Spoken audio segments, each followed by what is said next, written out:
Acorda, sucupira!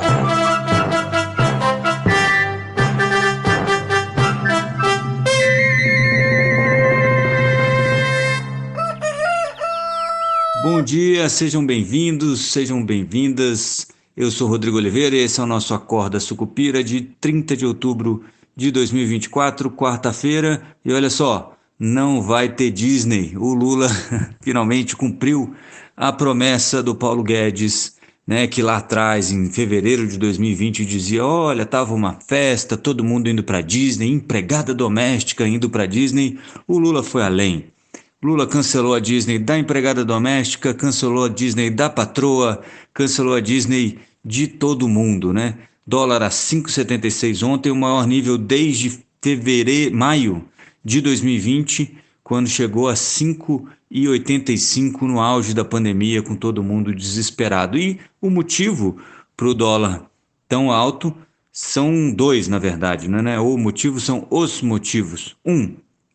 O problema fiscal brasileiro, e outro que a gente falou na semana passada, inclusive, é o Trump Trade, né? O Trump parecendo mais forte nas eleições americanas e muita gente se posicionando para esse Trump Trade que envolve aí uma valorização do dólar, né? Então o dólar sendo puxado também aí pelo Trump Trade, mas muita coisa acontecendo aqui dentro que tem, obviamente, afetado a nossa moeda particularmente, né? Aí não é o dólar, né? A nossa moeda se desvalorizando, que é esse problema fiscal. Então, na segunda-feira, o Lula se encontrou com Haddad, ontem o Lula se encontrou com Seron, com Dário Durigan, Seron do Tesouro, Dário Durigan do Ministério da Fazenda, secretário executivo, e também com o futuro presidente do Banco Central, Gabriel Galípolo, para discutir. A gente não sabe exatamente o que, mas em tese,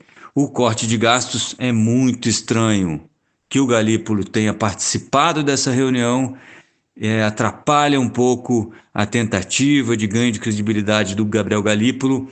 E de novo, né, aquele negócio que a gente falou lá na newsletter de sexta-feira, perde potência a política monetária porque ela não é crível.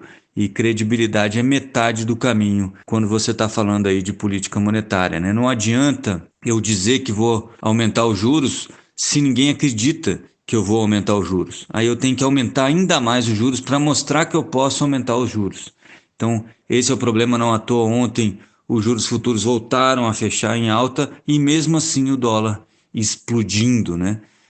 5,76. Então a gente tem esse problema com o plano de gastos, de corte de gastos que o governo diz que vai apresentar, mas ontem teve uma fala. É engraçado como as coisas são feitas, né? O Roberto Campos Neto está lá falando aquelas mesmas coisas que ele sempre fala, que é preciso de um choque positivo fiscal. Aí a Gleisi Hoffmann, ela sabe que ela tem muita repercussão, então ela usa o Twitter dela, mesmo sendo do bilionário malvadão Elon Musk, né? Ela está lá dando dinheiro para o bilionário malvadão, no Twitter, no X, falando que não, olha aí, o Roberto Campos Neto continua falando em público, o que é um absurdo, né? Porque ele é representante de uma instituição e blá blá blá. Enquanto isso, o Galípolo está reunido com o presidente da República, o ministro da Fazenda e outros representantes aí da equipe econômica do governo, também mostrando que há pouca distância entre o governo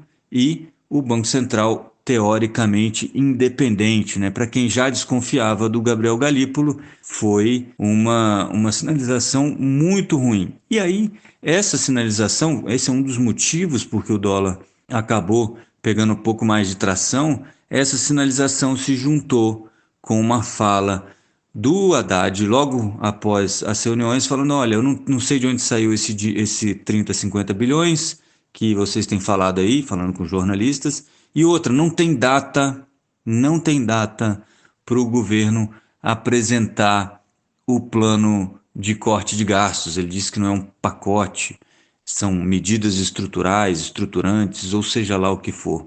O problema é que está claro já, e nem aconteceu nada ainda, que o Lula está refratário, ele não quer fazer isso. Então está indo cada vez mais gente lá para tentar convencê-lo do contrário, né, de que é necessário fazer algum corte. Quando o Lula sabe, porque é raposa velha da política, que o brasileiro não está nem aí para tudo isso, contanto que pingue o dele no fim do mês.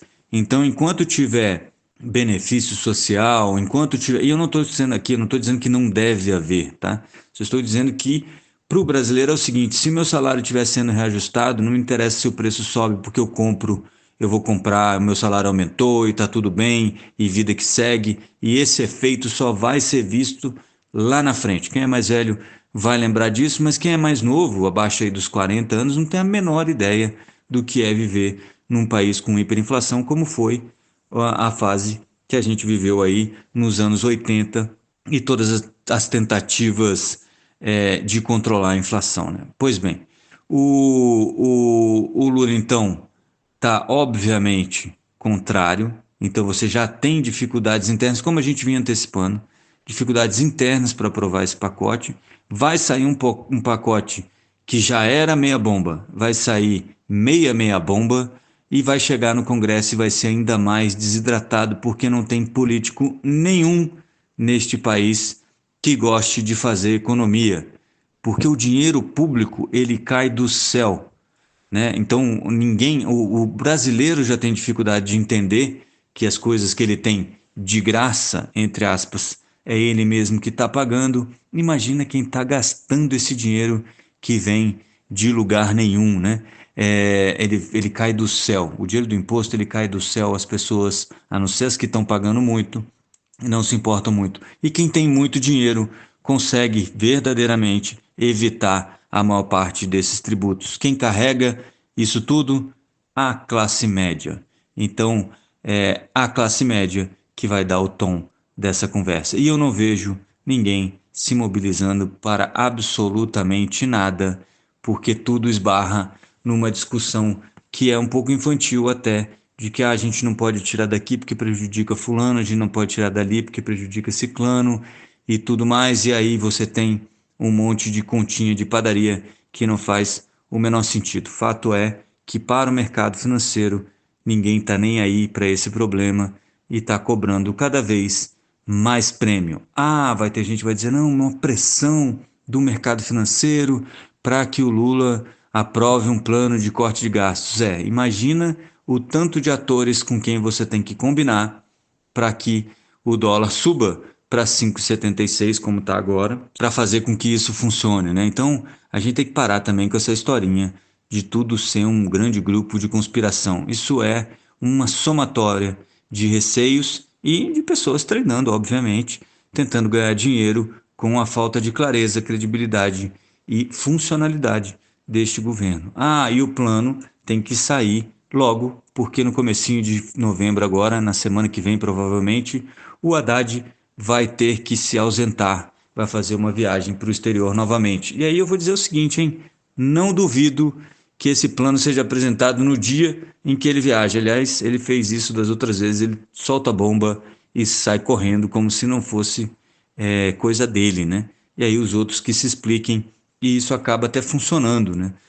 Porque a imprensa tem dado um refresco razoável para esse tipo de coisa. Então hoje tem, além disso, que deve mexer com dólar aí e juros, hoje também tem o PIB nos Estados Unidos e o ADP, que é uma pesquisa de emprego, né?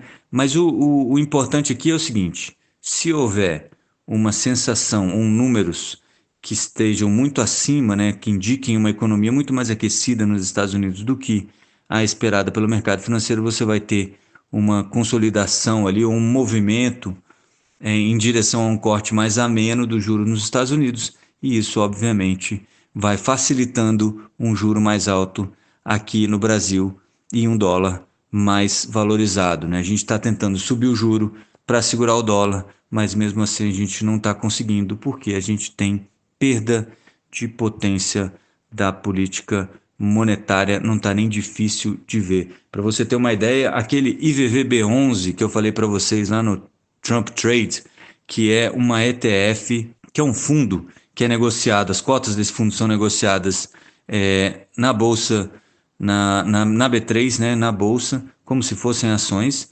Então, esse ETF ele replica o S&P 500, né, basicamente. Então, que é o índice que contém aí as 500 maiores empresas americanas, né? Esse índice neste ano subiu 45%, não só porque o S&P lá está em alta, mas também porque o dólar está valendo um pouco mais, né? O dólar subiu esse ano já quase 19%, né? Então você soma ao desempenho do S&P mais dólar, é que nem a gente estava comentando aí num dos comentários que eu vi lá no Substack do Esquina Sucupira, em um em um dos acordos Sucupira sobre o Gold 11, que é uma ETF de ouro, de quanto que o ouro subiu, né, em dólar, né? Então, o ouro subiu bastante em dólar, mas o dólar subiu ainda também mais um pouquinho. Quando você soma tudo, o Gold 11 estava subindo acho que 50 e poucos, quase 60% nos últimos 12 meses. Então, vale a pena se expor um pouquinho mais ao cenário internacional agora. Talvez, né, se eu fosse o Lula, eu esperaria para anunciar esse pacote, porque o mal já está feito. Eu esperaria para anunciar esse pacote para depois das eleições americanas, que ainda vão fazer o dólar se mexer bastante e os juros nos Estados Unidos e no mundo se mexerem bastante. Então, você anuncia agora, logo em seguida, no fim de semana, você pode ter uma notícia que pega você no pé contrário e vai parecer que o seu plano de corte não foi bem aceito, né? Quando, na verdade, aquilo que eu já falei, ele vai ser bem aceito até quando as pessoas entenderem que ele não vai ser executado. E é esse o problema que a gente tem lidado durante todos esses meses, esses quase 2 anos de governo Lula nesse terceiro mandato. Beleza? Eu vou ficando por aqui. Bom dia a todos, bons negócios e fé, Sucupira. Acorda, Sucupira!